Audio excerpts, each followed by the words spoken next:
Hi there, this is a quick video just to show you how to put your reed on your clarinet. There's my reed and there's my mouthpiece ready to go. Make sure the ligature's loose, turn the screws a couple of turns so it's loose. Gently slide the reed down under the ligature. Check it straight.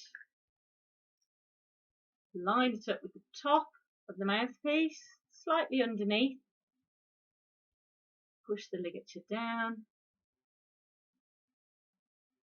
Just check that, it's a bit too low. Out there. And then gently tighten the screws.